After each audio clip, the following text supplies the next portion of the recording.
He's going to get people who don't fit that background of Merrick Garland, Lloyd Austin, Blinken, Sullivan, Andrew Mayorkas. He destroyed the border. He was the Secretary of Homeland Insecurity. One of the main topics of discussion in the media right now is Trump's cabinet picks. And the allegations from the left are unilaterally that these nominees are unqualified, they don't have these prestigious degrees, they don't have the requisite experience. There's three things that they all have in common. We don't have to go through all 13 of them, but they're similar. Number one, they're a reaction to 2017 to 21. So he was in there at the first time, and all of a sudden he didn't know anybody, and they all came to him and said, we're going to have these. So he said, this time, I'm not going to have all this internal dissension, number one. Number two, I want to look at the people who had all the resumes. So you have Lloyd Austin. He came out of Raytheon, and he's going to go back to Raytheon. He had a prostate problem. He was gone for 7 days and never told anybody. He was completely AWOL on the job. He was the person, along with General Milley, who told us that the Afghan army was viable. It collapsed. So he has all the resumes.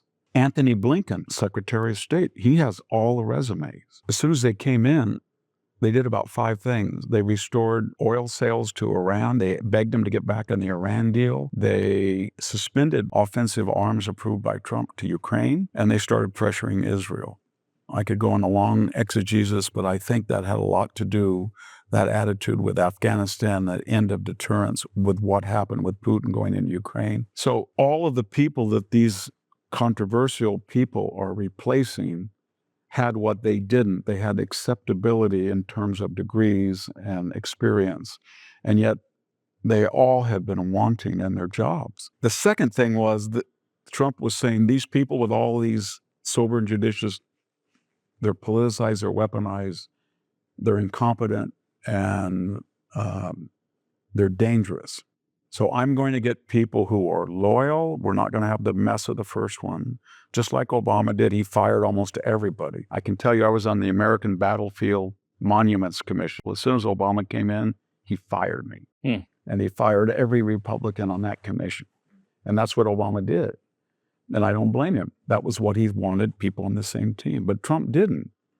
So he's going to do what most people do, get a team in there. And then the third thing, and this is it gets back to the point about irony, about the Panama Canal. So there was going to be irony. So he said, to make sure that these people understand what I'm dealing with, I'm going to pick people who have been targeted by these people.